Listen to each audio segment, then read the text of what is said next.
নেতৃবৃন্দ নিয়ে বেতছড়ি পাউজ্জাছড়ি এলাকার উদ্দেশ্যে রওনা দিয়েছি।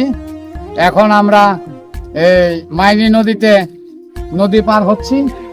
আমরা খাগড়াছড়ি 298 নং আসনের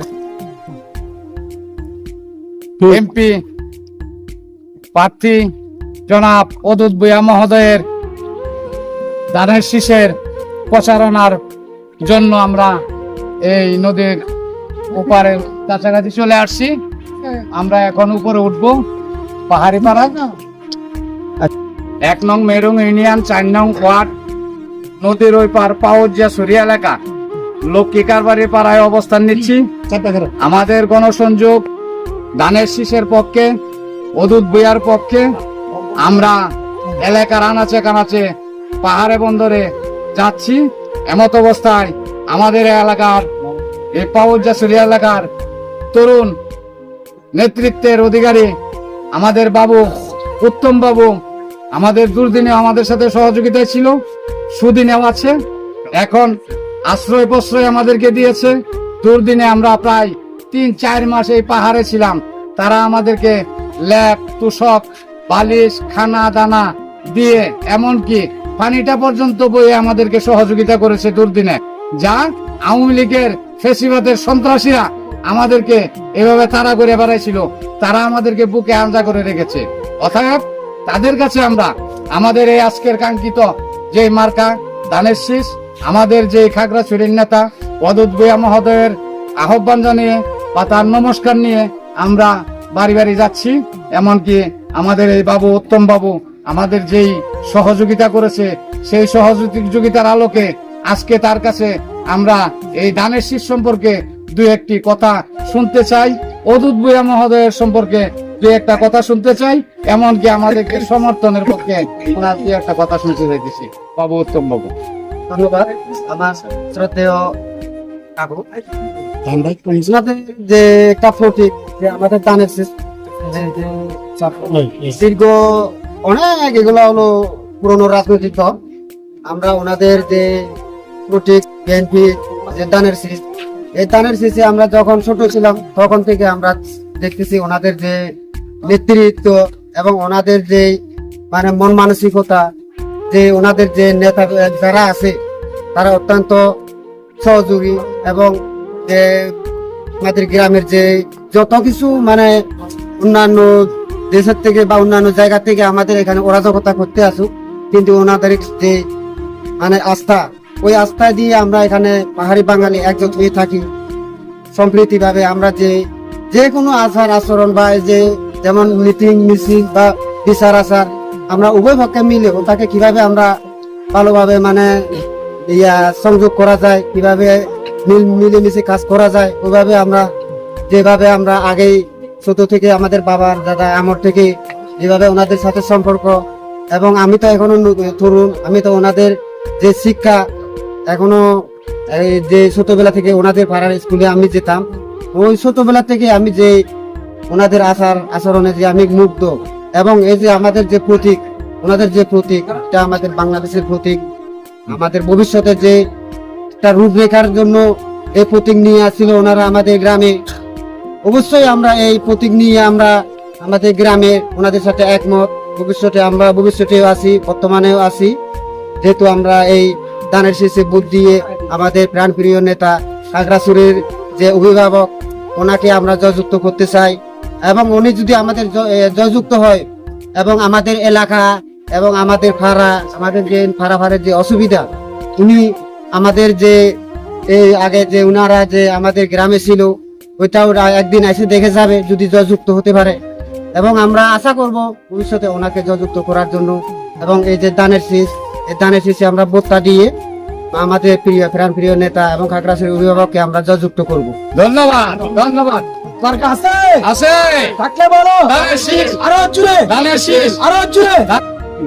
আমাদের এই এলাকার বিশিষ্ট মুরব্বী যুগের চাকমা আমাদের ধানের শীষ সাথে বরণ করে, এমনকি তারেক জিয়া, শহীদ রাষ্ট্রপতি জিয়াউর রহমান ও খালেদা জিয়ার ছবি তার বুকে ধারণ করে আমাদের সাথে একমত পোষণ করতেছে আগামী যে নির্বাচন আসছে এই নির্বাচনে খাগড়াছড়ি 298 নং আসনে অদূত ভূঁইয়া এমপি মহোদয়কে ধানের শীষ মার্কা ভোট দিয়ে জয়যুক্ত করার জন্য ওনারা একমত পোষণ করছে।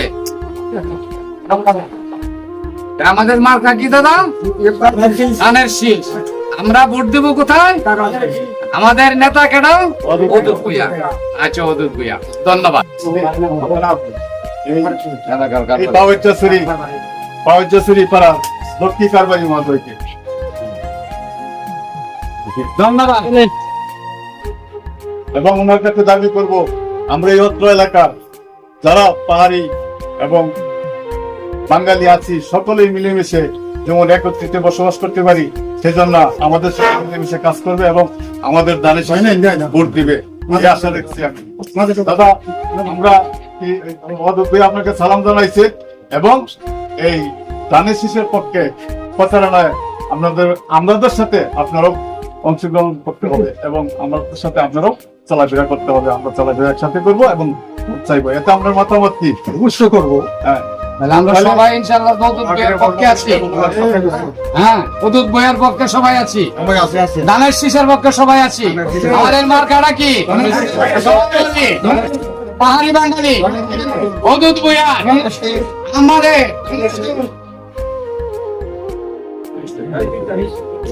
আগামী জাতীয় সংসদ নির্বাচন আজকে এমপি প্রার্থী অদূত ভূঁইয়া, সাবেক এমপি, সাবেক উন্নয়ন বোর্ডের চেয়ারম্যান মহোদয় নির্বাচনী প্রচারণায় একদম 4 নং ওয়ার্ড তথা লক্ষ্মী কারবারি পাড়া উদ্দেশ্যে একত্রিত হয়েছি এবং আমার পাশে আছেন এই পাড়ারই মুরব্বী, যার নামে লক্ষ্মী কারবারি উপস্থিত আছেন এবং তাদের সাথে আজকে আলোচনা করতে আসছি। আমরা ধানের শীষের পক্ষে, অদূত ভূঁইয়ার পক্ষে ভোট চাওয়ার জন্য তাদের সাথে আলোচনা সবাই আমরা একত্রিত হয়েছি। দীঘা উপজেলা বিএনপি সহযোগী সংগঠন সহ এবং এই অত্র এলাকা আমাদের এলাকায় বসবাস করে, আমরা একই এলাকায় বসবাস করি, তাদের সাথে আজকে আলোচনা একত্রিত হয়েছি। আমরা আজকে আলোচনা করবো আমাদের যে নির্বাচন আসতেছে ফেব্রুয়ারিতে, সেই নির্বাচনের জন্য আমাদের প্রার্থী জনাব অদূত ভূঁইয়া এমপি হতে পারে এবং তার জন্য নির্বাচনী প্রচারণায় সকলেই একত্রিত হয়ে অংশগ্রহণ করতে পারি এবং আগামী নির্বাচনের জন্য তাকে বিপুল ভোটে জয়লাভ করতে পারে, সেই বিষয়ে আমরা ওনাদের সাথে আলোচনায় আসছি এবং ওনাদের দুঃখ কষ্ট অনেক রয়েছে। এই 15-16 বছরে আমরা যেমনি নির্যাতিত, পাশাপাশি তারাও সেই নির্যাতিত। আজকে যে রাস্তাঘাট কিছু নাই, এই রুটটি 2012 সালে বরাদ্দ হয়েছিল। আমরা তখন এই ইউনিয়ন পরিষদের আমি মেম্বার ছিলাম, জনাব মোশাররফ হোসেন চেয়ারম্যান ছিল, কিন্তু বরাদ্দটি পরবর্তীতে হওয়ার পরেও সেই বরাদ্দর কাজ না করে এই এলাকারই সন্ত্রাসী কার্যকলাপ করে, যেমন আওয়ামী লীগের সাংগঠনিক সম্পাদক শফিক সহ অত্র এই এলাকার আওয়ামী লীগের সন্ত্রাসীরা এই বরাদ্দটি তারা এভাবেই খেয়ে ফেলেছে এবং এই কাসেমের নেতৃত্বে এই উপজেলা আওয়ামী লীগের সভাপতি কাসেম, ওনার নেতৃত্বে এই বরাদ্দটি কাজ না করেই খেয়ে ফেলে। এরপর থেকে এই রাস্তাঘাট এবং এই সাধারণ জনগণ চলাফেরার কোনো ব্যবস্থা নেই, তারা অতি দুঃখে কষ্টে আছে। আমি মনে করি এই অদূত ভূঁইয়া মহোদয় যদি এমপি নির্বাচিত হয়, তাহলে ওনার কাছে ওনাদের পক্ষ হয়ে আমরা এই রাস্তাঘাট এবং এই নদীতে পারাপার হওয়ার জন্য একটা সুব্যবস্থা করে দিবে, সেই আশা রেখে আমি ওনাদের সাথে আলোচনা করছি। সবাইকে ধন্যবাদ। আসসালামু আলাইকুম।